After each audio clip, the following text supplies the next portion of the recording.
Hello, this is me Dimple Jain. Welcome back to VSM Learners.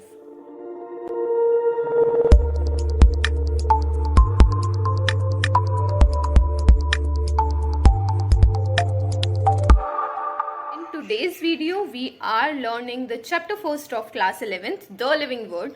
और ये जो chapter है ये आप लोगों की डिमांड पे यहाँ पे पोस्ट किया जा रहा है. ऑफ कोर्स बहुत इंपॉर्टेंट चैप्टर है क्योंकि यूजुअली स्टूडेंट कंफ्यूज हो जाते हैं. कुछ को लगता है कि इस चैप्टर में ऐसा कुछ मैटर ही नहीं है जिस पे हमें ध्यान देने की ज़रूरत है, या कुछ समझ ही नहीं पाते हैं कि हम इसमें से लर्न क्या करें. ठीक है, and specially the first portion of this chapter, what is living, ये वाला जो पोर्शन है तो बहुत कंफ्यूजिंग है, डेफिनेटली है. तो इसी को थोड़ा सा सॉर्टेड करते हुए और इनकी चीज़ों को थोड़ा सा और क्लियर करते हुए हम लोग इस चैप्टर को ख़त्म करेंगे. ठीक है, तो ये chapter I will divide into three different portions and this is the first video of that series, ताकि आप लोगों को कंसेप्ट्स क्लियर होते चले जाएं. ये चैप्टर इंपॉर्टेंट है क्योंकि this chapter forms the base of the upcoming chapters. जो आप इस साल पढ़ने वाले हैं वो सारे चैप्टर्स का बेस यहाँ पे बन रहा है. आप नॉलेज लेंगे कि what is actually your subject is, यानी कि बायो क्या है, क्योंकि फर्स्ट टाइम आप लोग बायो को as a proper different subject के बारे में पढ़ने वाले हैं. तो सबसे पहले अगर आपने बायो को ऑप्ट किया है तो हमें समझना जरूरी है कि वो सब्जेक्ट एक्चुअली है क्या और इसमें हम इंक्लूड क्या क्या करेंगे through out the life time. मतलब जब तक आप लोग पढ़ाई कर रहे हैं तब तक इस बायो के अंदर क्या क्या इंक्लूड होने वाला है वो सब पढ़ना जरूरी है. ठीक है, तो सबसे पहले बहुत बेसिक चीज समझते हैं कि बायो क्या है. नाउ बायोलॉजी जो है it is made up of two terms. ठीक है, दो ग्रीक वर्ड से मिलके बना है, बायो एंड लॉजी. ठीक है, लॉजी का एक फिक्स मीनिंग है स्टडी. जहां पे भी आप लॉजी पढ़ते हैं, आपने पढ़ा है किसी भी सब्जेक्ट के नाम में लास्ट में लॉजी लग जाता है, विच मीन्स की स्टडी. बायो का मतलब है लाइफ. तो हम ये बोल सकते हैं कि जब हम स्टडी ऑफ लाइफ, ठीक है, या हम किसी लिविंग बीइंग के बारे में पढ़ रहे हैं, या हम उन चीज़ों के बारे में बन रहे हैं जिनसे लाइफ एग्जिस्ट कर रही है या जिससे लाइफ रिलेटेड है, हम उन चीज़ों के बारे में बायोलॉजी में पढ़ते हैं. So biology is the science of life forms and living processes. ठीक है, अब ये जो टर्म है ये दिया था लेमार्क ने. नीट के पर्पज से ये सारे बायोलॉजिस्ट और ये सारे साइंटिस्ट बहुत इंपॉर्टेंट है. तो जो term biology was coined by Lamarck. Next आते हैं, लास्ट की 3 लाइन्स में है, the father of biology Aristotle, father of botany Theophrastus and father of zoology Aristotle. Aristotle दो हमारे ब्रांचेस के फादर रहे हैं. फादर ऑफ बायोलॉजी आपको समझ आ गया. बॉटनी और जूलॉजी क्या है. बायोलॉजी के देयर आर 2 मेन ब्रांचेस. वैसे बहुत सारी ब्रांचेस हैं, मेडिकल पे भी है, ठीक है, लेकिन हम जिन 2 ब्रांचेस की बात कर रहे हैं वो है बॉटनी और zoology. These are the 2 main branches of biology. जब आप पढ़ते हैं तो आप इन 2 कैटेगरीज में डिवाइड करते हैं सारे ऑर्गेनिजम्स को. यूजुअली फर्स्ट इज बॉटनी जहाँ पे सारे प्लांट्स इंक्लूड होते हैं, the other one is zoology जहाँ सारे एनिमल्स इंक्लूड होते हैं. तो father of botany is Theophrastus and father of zoology is Aristotle. ये जो फर्स्ट पिक्चर है ये एरिस्टोटल की है and the second one is Theophrastus. ये दोनों बायोलॉजिस्ट हैं और बहुत अच्छे बायोलॉजिस्ट हैं. लेमार्क के बारे में बिल्कुल नहीं भूलना क्योंकि इन्होंने ही बायोलॉजी टर्म दिया था. Now moving to the your chapter. ठीक है, हम चैप्टर स्टार्ट कर रहे हैं और चैप्टर स्टार्ट करने से पहले मैं आपको स्क्रीन पे दिख रहा है ये जो पिक है, this is from your NCERT. आपकी एनसीईआरटी में चैप्टर स्टार्ट करने से पहले यूनिट को भी डिस्क्राइब किया गया है, diversity in the living being. ठीक है, तो आपका जो लिविंग वर्ड में डाइवर्सिटी है उससे रिलेटेड बहुत सारा डिस्क्रिप्शन दिया है. तो उसकी कुछ इंपॉर्टेंट लाइन्स यहाँ मैंने पहले से मार्क करी हैं, बाकी जो भी हैं दे आर नॉट इम्पॉर्टेंट. ये लाइन समझना इज वेरी इंपॉर्टेंट. तो the first line which I have underlined is the living world comprises an amazing diversity of living organisms.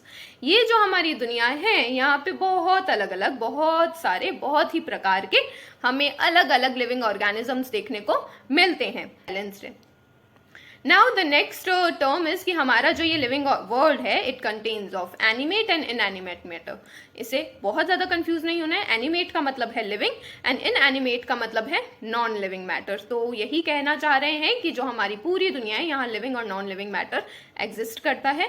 और the last line very important, societies which indulge in anthropocentric view of biology could register limited progress in biological knowledge. क्या बोल रहे हैं वो सबसे पहले समझते हैं. एंथ्रोपोसेंट्रिक का मतलब क्या है. एंथ्रोपोसेंट्रिक का मतलब होते हैं जो सिर्फ अपने बारे में सोचते हैं, जो हम हैं, राइट. यहाँ सोसाइटी का मतलब है हमारे बारे में. और हम ये बात बोलना चाह रहे हैं कि जो सोसाइटी यानी जो पर्टिकुलर ग्रुप ऑफ पीपल हैं जो सिर्फ अपने बारे में सोचते हैं, उनकी रिसर्च एक पॉइंट पे आके लिमिट पे आ जाती है या एंड हो जाती है, सिंपल वर्ड्स में. बायो का ये कहना है। तो this was there in your unit first. Now we are moving towards the chapter. ठीक है, अब चैप्टर में ना बहुत कुछ लिखा हुआ है, बहुत सारी चीजें लिखी है, लेकिन हम पढ़ने वाले हैं उतना ही जितना काम का है। और काम की बात सिर्फ इतनी है कि पहला एक क्वेश्चन वहां पे आता है हमारे पास, व्हाट इज लाइफ, जिंदगी क्या है। ठीक है, कितना अजीब है ना, साइंस में हम जिंदगी क्या है ये कौन सवाल पूछता है जब साइंस पढ़ने बैठे हैं, तो लेकिन पूछ लेते हैं। साइंस में अकॉर्डिंग टू साइंस जिंदगी की डेफिनेशन वो है द पीरियड ड्यूरिंग विच मैं I can utilise any energy, या मैं जिंदा हूं, that period is my life. Scientifically तो यही बात हुई ना, जब तक मैं जिंदा हूं वो मेरी जिंदगी है, जब तक मैं एनर्जी गेन कर सकती हूँ that is a part of my life, मैं रिप्रोडक्शन कर सकती हूँ that means I am alive. तो वो सारी चीजें एक्टिविटी कर सकती हूँ जिससे पता चलता है कि मैं जिंदा हूँ, दैट इज लाइफ, अदरवाइज तो I am a lifeless thing. Correct. तो नॉन लिविंग थिंग्स क्या है, वो लाइफलेस है। हमारे पास लाइफ है because we can use energy, we can reproduce, we can sense stimuli, है ना, हम अपना सराउंडिंग सेंस कर सकते हैं। तो this is life according to science. Then there's 2 to 4 lines in the first paragraph of your chapter कि there are 2 approaches to life। 2 approach है लाइफ को लेके, यानी 2 तरीके से सोचा जाता है जिंदगी के बारे में। एक होता है टेक्निकल वन, जो अभी हमने सोचा है ना, जो हमने साइंस में डेफिनेशन पढ़ी कि हम, मेरे लिए, मैं साइंस के हिसाब से मानूं तो मेरे लिए तो जिंदगी यही है कि मैं जब तक जिंदा हूं और मैं सारे काम कर पा रही हूँ मैं जिंदगी जी रही हूँ, नहीं तो मैं मर गई। साइंस के अकॉर्डिंग ये है। लेकिन अगर एक दूसरा फिलोसफिकल व्यू जो आता है वो आता है कि जिसमें हम सुनते हैं बड़े बड़े बाबा महाराज क्या कहते हैं, जिंदगी क्या है, जिंदगी अच्छे कर्मों से बनती है, जिंदगी ये है, हमें ये करना चाहिए। तो ये फिलोसफिकल व्यू है जिसके बारे में साइंस डिस्कस नहीं करता। ऑब्वियसली हम डिस्कस नहीं करते। तो there are 2 approaches. The first one कि हम लोग क्या जानना चाहते हैं कि जिंदगी एक्चुअली क्या है, जिंदगी में लिविंग है, नॉन लिविंग है, हम लाइफलेस हैं या लाइफ है हमारे पास, हम ये जानना चाहते हैं। हमारे आसपास की चीजों में क्या डिफरेंस है और मुझ में क्या डिफरेंस है। ठीक है, मैं ये जानना चाहती हूँ। मेरे प्लांट्स हैं और मैं हूं, तो मुझ में और उनमें क्या फर्क है, लिविंग नॉन लिविंग में क्या डिफरेंस है, हम ये समझना चाहते हैं। ये टेक्निकल अप्रोच हुआ। लेकिन जो दूसरा है जहां हम सवाल कर रहे हैं कि जिंदगी क्या है, जिंदगी में अच्छे क्या है, बुरा क्या है, दैट इज फिलोसफिकल वन, ये हुआ। लेकिन अब एक सवाल आता है कि क्या सारी लिविंग थिंग ग्रो कर पाती हैं हमारे आसपास? या क्या कोई ऐसा नॉन लिविंग नहीं है जो ग्रो कर पा रहा हो? क्योंकि अब हम 11th क्लास में ये पढ़ने वाले हैं कि हमें ना वही कैरेक्टर्स बताने हैं जो सिर्फ लिविंग में हो और नॉन लिविंग में ना हो, बिल्कुल ना हो। तो अब हमने कैरेक्टर्स को 2 तरीके से डिफाइन किया। एक है हमारे पास नॉन डिफाइनिंग कैरेक्टर और एक है डिफाइनिंग कैरेक्टर्स। ठीक है, ये टर्म आप बहुत बार पढ़ रहे होंगे कि growth is a non defining character of living being, right. अब नॉन डिफाइनिंग कैरेक्टर का मतलब क्या हुआ? ग्रोथ हो गया, रिप्रोडक्शन हो गया, अभी हम आगे पढ़ेंगे क्यों, लेकिन अभी बता रही हूँ, ग्रोथ है, रिप्रोडक्शन है, ये एक नॉन डिफाइनिंग कैरेक्टर है। यानी ये वो कैरेक्टर्स हैं जो लिविंग बीइंग में तो प्रेजेंट हैं लेकिन नॉन लिविंग्स में भी देखने को मिलते हैं, या ऐसे कह सकते हैं कि ये सारे लिविंग बीइंग में हमें देखने को नहीं मिलता। ठीक है, और डिफाइनिंग कैरेक्टर वो कैरेक्टर्स होंगे जो मुझे सारे लिविंग बीइंग में देखने को मिले लेकिन एक भी नॉन लिविंग में नहीं मिलना चाहिए। तो डिफाइनिंग कैरेक्टर्स तो वो होंगे which are present in all living organisms but never a non living organism, मतलब नॉन लिविंग के पास हमें नहीं मिलता, ऑर्गेनिज्म बोल रही हूँ, नॉन लिविंग ऑब्जेक्ट में ना मिले और लिविंग ऑर्गेनिजम्स में सब में वो क्वालिटी हो, तो वो डिफाइनिंग कैरेक्टर है। नॉन डिफाइनिंग क्या हुआ कि हमारे पास या तो वो कैरेक्टर सभी लिविंग ऑर्गेनिजम्स में प्रेजेंट नहीं है या फिर कुछ नॉन लिविंग भी वो कैरेक्टर परसिस्ट करते हैं। क्लियर है? अब एक एक कैरेक्टर को पढ़ने वाले हैं जो आपकी एनसीईआरटी में मेंशन है। वो कैरेक्टर में सबसे पहला आया था ग्रोथ, राइट। तो ग्रोथ के बारे में बात करते हैं। क्या है ग्रोथ? ग्रोथ की एक नॉर्मल सी डेफिनेशन अगर मैं लूं तो मेरे हिसाब से जो साइज में इंक्रीज हो यानी मास में इंक्रीज हो जाए वो ग्रोथ है, या किसी का नंबर इंक्रीज हो जाए तो वो एक ग्रोथ है। ठीक है, increase in mass and increase in number. Clear? अब यहाँ पे आते हैं, अगर मैं प्लांट की बात करती हूँ तो प्लांट की साइज कंटिन्यूअसली इंक्रीज हो रही है तो प्लांट ग्रो करता है। एनिमल्स डेफिनेटली वी ग्रो, है ना। अच्छा, ग्रोथ और रिप्रोडक्शन अलग है। हम में ग्रोथ और रिप्रोडक्शन अलग है। और यहाँ पे जब आप यूनिसेल्यूलर की बात करते हैं तो ग्रोथ और रिप्रोडक्शन एक ही बात आती है। अब ध्यान से समझना, एक एक लाइन पढ़ के समझते हैं। Increase in mass and increase in number is termed as growth. Mass में बढ़ना, वेट बढ़ना या साइज बढ़ना या फिर नंबर इंक्रीज होना ऑर्गेनिज्म का ग्रोथ कहलाता है। Plant animal microbes grow by cell division. जो प्लांट होते हैं, एनिमल्स होते हैं और माइक्रोब होते हैं, इन तीनों के अंदर क्या होता है? सेल डिवीजन होता है ना। प्लांट कैसे ग्रो कर रहे हैं? मेरिस्टेमेटिक टिश्यूज कंटिन्यूअसली डिवीजन कर रही हैं, राइट। 9th क्लास में पढ़े थे टिश्यू का चैप्टर में, मेरिस्टेमेटिक टिश्यू कंटिन्यूअसली डिवाइड कर रही है। हमारी बॉडी में ग्रोथ कैसे हो रहा है? सेल्स हमारे कंटिन्यूअसली डिवाइड कर रहे हैं।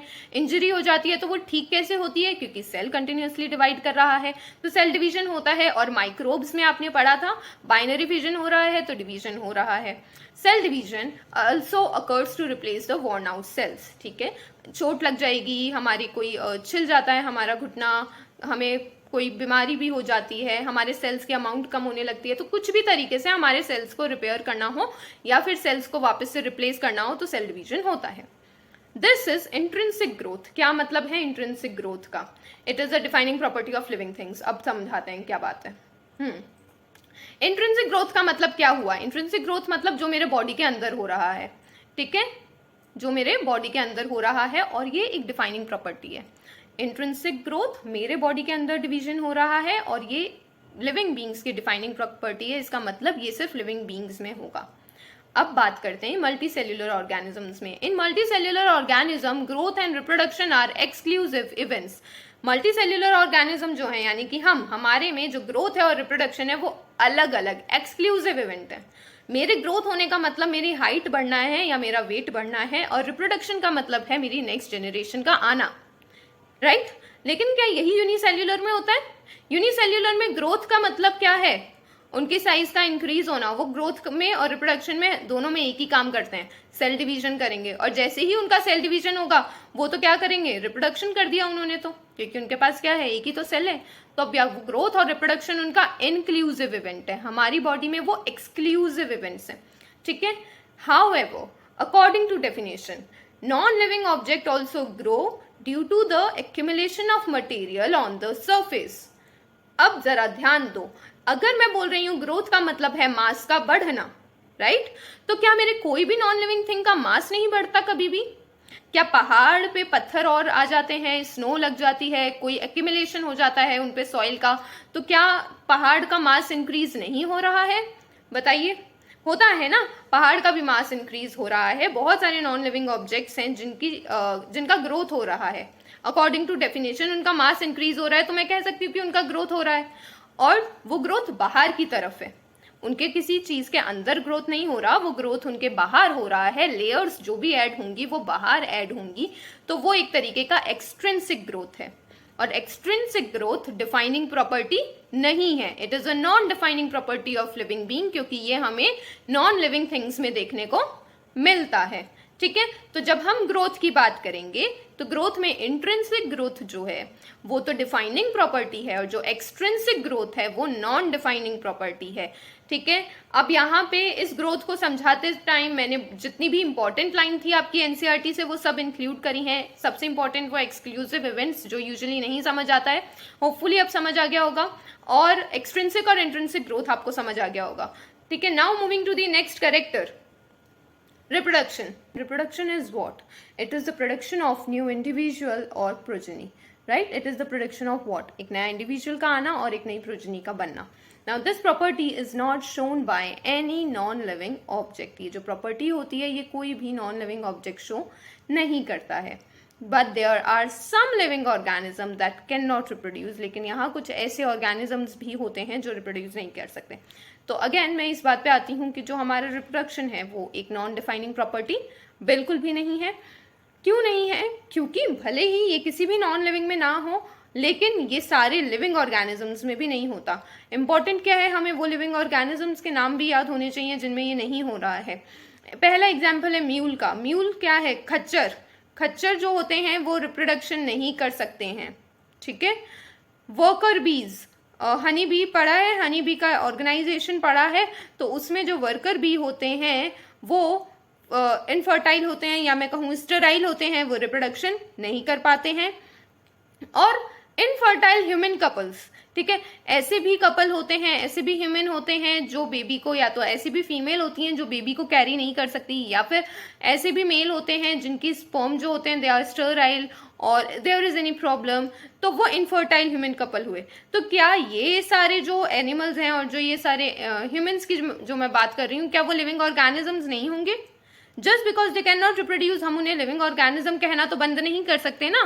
तो इसीलिए रिप्रोडक्शन एक डिफाइनिंग प्रॉपर्टी नहीं है, क्योंकि वो सभी लिविंग ऑर्गेनिजम्स में देखने को नहीं मिल रही है।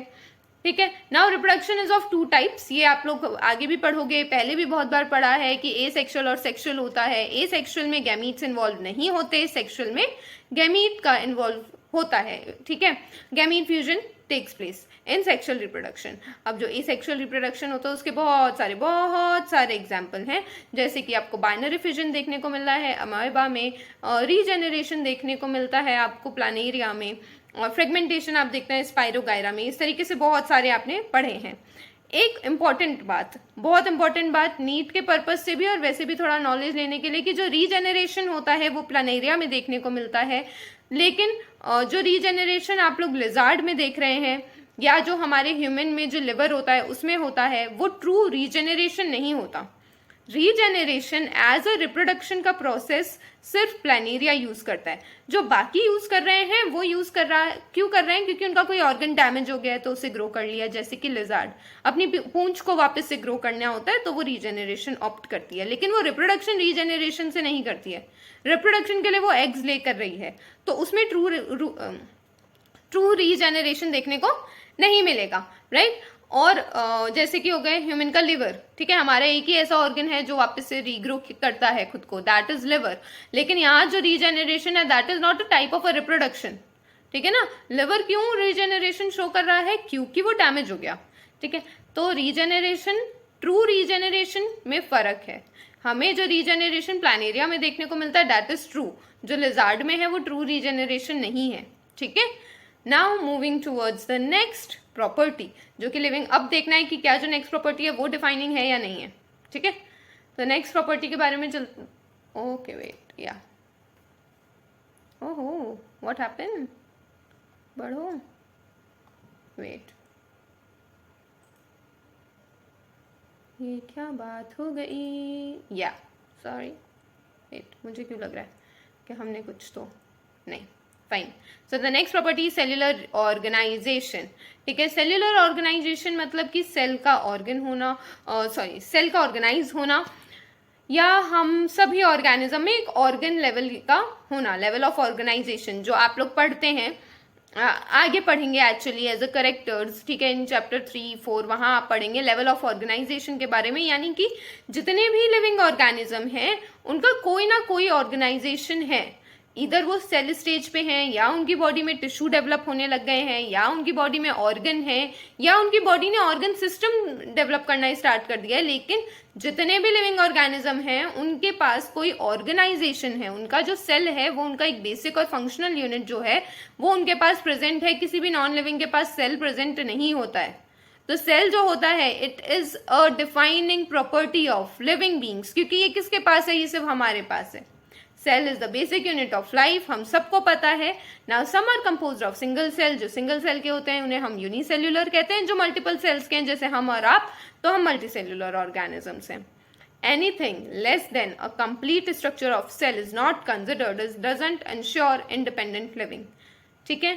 कोई भी ऐसी चीज इस दुनिया में जिसके अंदर सेल नहीं है, एक बेसिक, एक सिंगल सेल प्रेजेंट नहीं है, वो लिविंग नहीं कहला सकता।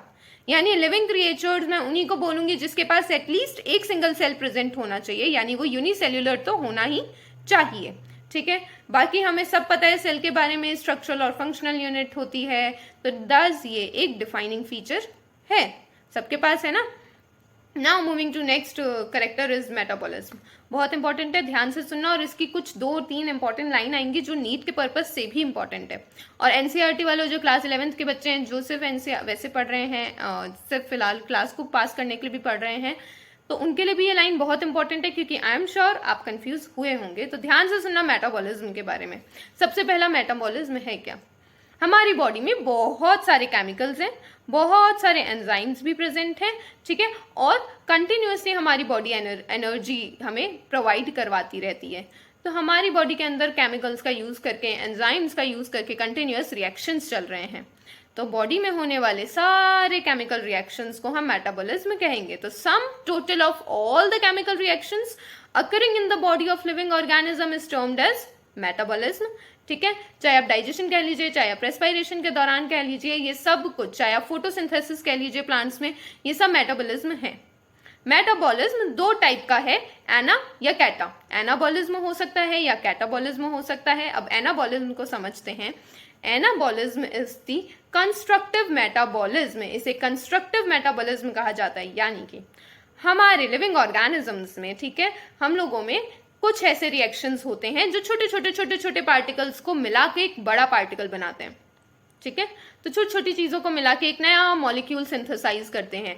This type of chemical reaction और this type of metabolism is termed as anabolism, ठीक है, या हम इसे कंस्ट्रक्टिव मेटाबॉलिज्म भी कह सकते हैं। ये हमें देखने को मिलता है जब हमारे अमाइनो एसिड से प्रोटीन बन रहा है, या हमारे पास फोटोसिंथेसिस है, प्लांट्स में फोटोसिंथेसिस हो रहा है, ठीक है। कार्बन डाइऑक्साइड, वाटर, ये सब मिलके क्या बना रहे हैं? In the presence of sunlight and chlorophyll glucose बना रहे हैं, स्टार्च बना रहे हैं। दिस इज एनाबॉलिज्म, ठीक है। अब कैटाबॉलिज्म मतलब नाम में ही आ गया, कैटा मतलब काटना, ठीक है, ऐसे याद रख लो। तो कैटाबॉलिज्म यानी कि कट होगा, और कट होगा यानी कि बड़े बड़े जो हमारे पार्टिकल्स हैं उन्हें छोटे छोटे छोटे छोटे टुकड़ों में डिवाइड कर देंगे। जैसे कि कहाँ किया जा रहा है? डाइजेशन में और रेस्पिरेशन में, है ना। खाना खा रहे हो, सलाइवरी अम्लेज ने आपके स्टार्च डाइजेस्ट करना स्टार्ट कर दिया, तो वो क्या हुआ? That is catabolism. रेस्पिरेशन में जब ग्लूकोज पायरुवेट में चेंज होता है 10th क्लास में पढ़ा था, ग्लूकोज पायरुवेट में चेंज हो रहा है, 6 कार्बन 3 कार्बन बन रहा है, ये क्या हुआ? This is catabolism. तो this is termed as destructive metabolism, जहां बड़े बड़े पार्टिकल्स को छोटे पार्टिकल्स में कन्वर्ट किया जाता है, ठीक है। तो हमारी बॉडी में दो तरीके के मेटाबॉलिज्म हुआ, एना और कैटा। कैटा यानी cut cut cut cut cut, और आप याद रख लेंगे इससे, right. Now no non living object exhibit metabolism. एक भी ऐसा नॉन लिविंग ऑब्जेक्ट नहीं है जो कैटाबॉलिज्म या एनाबॉलिज्म, बेसिकली सम अप करें तो मेटाबॉलिज्म शो कर सकता है, कोई भी नहीं है। तो मैं बोल सकती हूँ कि मेटाबॉलिज्म एक डिफाइनिंग प्रॉपर्टी है। चलो, ये भी एक डिफाइनिंग प्रॉपर्टी हो गई ना। दो मेन बहुत इंपॉर्टेंट लाइंस को समझना, ये नीट में भी आता है और ये नॉर्मली एनसीईआरटी वालों से भी क्वेश्चन किया जा सकता है, क्योंकि ये एनसीईआरटी की ही लाइंस हैं दोनों। नेक्स्ट जो हैं, the first line is isolated metabolic reaction outside the body of an organism performed in a test tube is neither living nor non-living। क्या कह रहे हैं, चाह रहे हैं? आइसोलेटेड का मतलब समझ लेते हैं। आइसोलेटेड मेटाबॉलिक रिएक्शन का मतलब हुआ कि मैं बॉडी के बाहर अलग से अलग एनवायरनमेंट देखे कंट्रोल्ड कंडीशंस में कुछ रिएक्शंस करवा रही हूँ, ठीक है। और मेटाबॉलिक है यानी कि बिल्कुल सिमिलर रिएक्शंस करवा रही हूँ जैसी मेरी बॉडी में होती है। मैं बिल्कुल एग्जैक्ट सेम रिएक्शन उसको एक टेस्ट ट्यूब के अंदर करवा रही हूँ, ठीक है ना। अब कहना क्या चाह रहे हैं कि अगर ऐसा कोई रिएक्शन होता है, लैब में रिएक्शन करवा रहे हो, कंट्रोल्ड कंडीशन में करवा रहे हो, और रिएक्शन बिल्कुल वही है जो बॉडी में होती है, तो वो टाइप का रिएक्शन या वो जो चीज है जिसके अंदर रिएक्शन हो रही है, मान लो मैंने टेस्ट ट्यूब में करवाया, तो एट दैट पर्टिकुलर पॉइंट वो टेस्ट ट्यूब ना तो लिविंग है ना ही नॉन लिविंग है, यहाँ पे ये चीज क्लैश कर जाती है, ठीक है। तो वो पहली बात ये कहते हैं कि अगर हमारा एक मेटाबॉलिक रिएक्शन किसी लिविंग ऑर्गेनिज्म की बॉडी के बाहर हो रहा है आइसोलेटेड कंडीशंस में, इन विट्रो, यानी किसी इन विट्रो का मतलब क्या हुआ? ग्लास के अंदर, ठीक है। वो टेस्ट ट्यूब लो, पेट्री डिश लो, वॉच ग्लास लो, कुछ भी लो। तो वो कह रहे हैं कि एक ऐसा रिएक्शन जो बॉडी के बाहर हो रहा है, इन विट्रो हो रहा है, टेस्ट ट्यूब में हो रहा है, उसे ना तो आप लिविंग कह सकते हैं और ना ही नॉन लिविंग कह सकते हैं। अब ये सेंटेंस देके आपसे ट्रू फॉल्स पूछ लिया जाता है और हम हो जाते हैं कंफ्यूज, क्योंकि हमें समझ ही नहीं आता है। तो बहुत ध्यान से समझ लो। नाउ नेक्स्ट लाइन क्या है, उसी को कंटिन्यू में था बुक में आपके, दीज आइसोलेटेड रिएक्शंस, ये जो आइसोलेटेड रिएक्शंस हैं इन्हें हम लिविंग थिंग नहीं बोल सकते। ये जो रिएक्शन हो रही है, डायग्राम में देख रहे हैं, अगर ये रिएक्शन हो रही है, इस रिएक्शन को आप लिविंग थिंग नहीं बोल सकते, लेकिन हम इन रिएक्शंस को लिविंग रिएक्शंस जरूर कह सकते हैं। रीजन, क्योंकि रिएक्शन एग्जैक्टली वही है जो एक लिविंग ऑर्गेनिज्म के अंदर हो रही है, है ना। मैंने स्टार्टिंग में बोला ना, क्या आइसोलेटेड मेटाबॉलिक रिएक्शन, हम क्या बोल रहे हैं यहाँ पे, we are saying it is isolated metabolic reaction, यानी रिएक्शन वही होंगी जो हमारी बॉडी में हो रही है। अगर रिएक्शन वही है जो हमारे बॉडी के होने वाली है, या किसी प्लांट की रिएक्शन है, किसी एनिमल की रिएक्शन है, तो वो रिएक्शन लिविंग रिएक्शन कहलाएगी। लेकिन उसके अंदर वो जहाँ पे हो रही है वो लिविंग थिंग नहीं कहला सकता। इसमें होने वाली रिएक्शंस को हम लिविंग थिंग नहीं बोल सकते, लेकिन हम उन्हें लिविंग रिएक्शंस जरूर कहेंगे। ठीक है, तो ये जो दो बहुत बहुत बहुत इंपॉर्टेंट लाइन है मेटाबॉलिज्म की, क्योंकि बहुत ही कंफ्यूजिंग लाइन है, मतलब ही समझ नहीं आता है और क्वेश्चन में पूछ लिया जाता है ना। तो इतनी बड़ी नाइंसाफी तो नहीं हो सकती है, तो बात समझानी थी, मैंने समझा दी, होपफुली समझ आ गई होगी। तो अगर अब मैं इन बातों को सम अप करूं तो बात सिर्फ इतनी सी है कि अगर रिएक्शन, सेम रिएक्शन जो हमारी बॉडी में हो रहे हैं वो बाहर भी करवाए जा सकते हैं इन कंट्रोल्ड कंडीशंस, ठीक है, तो वो रिएक्शंस लिविंग रिएक्शंस कहलाएंगे, लेकिन उन्हें हम लिविंग थिंग या नॉन लिविंग थिंग कंसिडर नहीं कर सकते हैं। सिंपल, होपफुली क्लियर हो गया होगा। अब चलते हैं हमारे नेक्स्ट करेक्टर पे। तो नेक्स्ट करेक्टर है हमारा कॉन्शियसनेस। वेरी इंपॉर्टेंट करेक्टर, बहुत इंपॉर्टेंट है। मतलब इससे पहले तो बचपन में तो पढ़ा ही नहीं कि ये भी कोई करेक्टर होता है। क्या पढ़ा है हमने कि हम लिविंग ऑर्गेनिजम्स को क्या कर सकते हैं, हम ना रिस्पॉन्स कर सकते हैं हमारी सराउंडिंग को, राइट। मेरे आसपास जो भी हो रहा है वो चीज़ मुझे डेफिनेटली अफेक्ट करेगी। बाहर हवाएं चल रही हैं तो मुझे ठंड लगेगी, है ना। मम्मी ने आके मुझे डांटा तो मेरे आंखों से आंसू निकल सकते हैं, ठीक है। कोई मुझे इरिटेट कर रहा है तो मैं भी रिटर्न में चिल्ला सकती हूँ। और यही सेम चीज़ें प्लांट्स करता है, प्लांट सनलाइट को देख के रिएक्ट करता है, ठीक है। जो एनिमल्स होते हैं वो भी इस तरीके से रिस्पॉन्स दे सकते हैं स्टिमुलस को। तो ये जो करेक्टर है, ये स्पेसिफिक सा करेक्टर, इसी को हम कॉन्शियसनेस कहते हैं, राइट। सो स्लाइड पे ध्यान देते हैं। The ability to sense the surrounding, हमारी एबिलिटी सराउंडिंग को सेंस करने की and respond to these stimuli, इसी को हम कॉन्शियसनेस कहते हैं, ठीक है। और हम स्टिमुलाई को सेंस करते हैं बाय आवर सेंस ऑर्गन्स। अब ये तो बड़ी बेसिक सी बात है, अब क्या बता रहे हैं, है ना। 5 सेंस ऑर्गन है और उसी से हम सेंस करते हैं। स्टिमुलस क्या है पहले समझें। Stimulus is just normal change जो मेरे आसपास हो और जिसे मैं डिटेक्ट कर पा रही हूँ। Any change that can be detected by an organism, उसे हम स्टिमुलस कहेंगे। जैसे कि प्लांट्स भी क्या करते हैं, हम तो हर चीज़ को रिस्पॉन्ड करते हैं भाई, हमें तो आके कोई पंगा ले ले तो भी हम रिस्पॉन्ड कर देते हैं बहुत जल्दी, बिल्कुल पेशेंस नहीं है, लेकिन प्लांट्स भी करते हैं, है ना।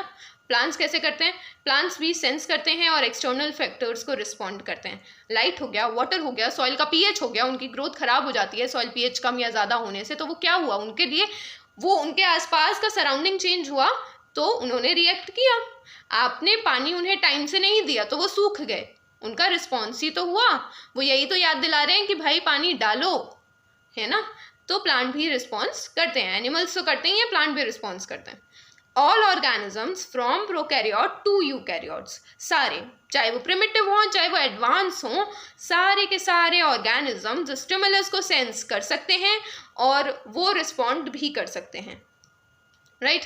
अब सम प्लांट्स, जैसे कि देयर आर फ्यू प्लांट जैसे कि सीजनल सोयाबीन है, रेडिश है, या कुछ एनिमल्स होते हैं जो सीजनल ब्रीडर्स होते हैं, ठीक है। ये भी तो क्या कर रहे हैं, ये अपने आसपास का एनवायरनमेंट और टेम्परेचर को चेक करके ही तो ग्रो कर रहे हैं या ये रिप्रोडक्शन कर रहे हैं। तो ये भी एक तरीके का क्या हुआ, स्टिमुलस को रिस्पॉन्ड करना हुआ। ये इनका कॉन्शियसनेस हुआ कि हमें इस सीजन में ही ब्रीडिंग करनी है, हमें इसी सीजन में ग्रो करना है, तो दिस इज देयर कॉन्शियसनेस, ठीक है। Moving to very very important thing, self consciousness, ठीक है। अब यार एनिमल भी लिविंग बीइंग है, लिविंग ऑर्गेनिज्म है, और प्लांट भी लिविंग ऑर्गेनिज्म है, और हम भी लिविंग ऑर्गेनिज्म है। कुछ तो फर्क होना चाहिए, हम इतने एडवांस हैं और एनिमल्स तो प्रिमिटिव हैं बहुत सारे, तो है ना। तो प्लांट, एनिमल और हम में कुछ तो फर्क होगा, वो फर्क है सेल्फ कॉन्शियसनेस। ये सिर्फ हमारे अंदर है। Self consciousness is what, human क्या होते हैं, वो बहुत हाई लेवल पे कॉन्शियस होते हैं, ठीक है। जो चीज़ उनको नहीं भी देख रही ना वो पहले ही कॉन्शियस हो जाते हैं। जैसे कि मैं, आई एम वेरी कॉन्शियस कि इस समय ना, how am I looking to you. Obviously मुझे नहीं पता आप लोग कैसे रिएक्ट करोगे, लेकिन मैं अभी कॉन्शियस हूँ, दिस इज सेल्फ कॉन्शियसनेस। मुझे पहले से ही अपने बारे में डाउट्स आ रहे हैं, मैं पहले से ही परफेक्ट होना चाह रही हूँ। मुझे नहीं पता यार मेरी आवाज़ कैसी लग रही होगी, मैं सही बोल रही हूँ, नहीं बोल रही हूँ, समझ आ रहा है, नहीं आ रहा है स्टूडेंट्स को, this is my self consciousness. होता है ना? बाहर जा रहे हैं, 10 बार मिरर में खुद को चेक करेंगे, ठीक है? पहले तो ये लड़कियां करती थी, अब तो ये लड़कों में भी बहुत है। 10 बार बाल को सेट करेंगे, सही लग रहे हैं, नहीं लग रहे हैं, सूट कर रहे हैं, नहीं कर रहे हैं, is this matching with this, क्या ये ट्रेंडी है, ये सारी चीजें हम सोचते हैं। This is self consciousness. यहाँ हम हमारे बारे में ही पहले से ओपिनियन सेट कर रहे हैं, हम क्या कर रहे हैं, सही कर रहे हैं, नहीं कर रहे हैं। This is high level of consciousness, और ये सिर्फ हम में ही है ना? कोई प्लांट ऐसा नहीं सोच रहा है, या कोई गाय ऐसे नहीं सोच रही है आज सुंदर लग रही हूँ या नहीं लग रही हूँ, बाहर निकलूं या नहीं निकलूं, है ना? आज थोड़ा डल है मेरा मूड, आज मैं कुछ ऐसा कलर पहनूं, ये सिर्फ हम सोचते हैं। तो दिस इज सेल्फ कॉन्शियसनेस जो हम में है। क्यों है? Because we have well developed brain, ठीक है? वेल डेवलप्ड ब्रेन है, supreme level of skills present है, बहुत ज़्यादा सोच सकते हैं। ओवर थिंकर्स भी होते हैं ना, हम तो सोचते ही रहते हैं, सोचते ही रहते हैं। ये सब हमारे अंदर होता है। कुछ बोल दिया तो सामने वाले को बुरा तो नहीं लग गया, अच्छा उसने मुझे ऐसा बोल दिया, मुझे जवाब देना चाहिए था पलट के। तो ये सारी चीज़ें छोटी छोटी छोटी जो पूरे दिन चलती है, दिस इज सेल्फ कॉन्शियसनेस, और ये सिर्फ हमारा है और किसी का फीचर नहीं है, ठीक है? हम बहुत वेल डेवलप्ड हैं, हमारे पास थॉट्स हैं, we have some feelings and we are self sufficient, right? Sensitivity और awareness is a defining property of all living organism, and that's it. कि डेफिनेटली कॉन्शियसनेस सिर्फ लिविंग ऑर्गेनिजम्स में, किसी नॉन लिविंग में नहीं है, तो ये भी एक डिफाइनिंग प्रॉपर्टी है। तो यहाँ पे आपका first portion of the chapter first complete हुआ है, व्हाट इज लिविंग।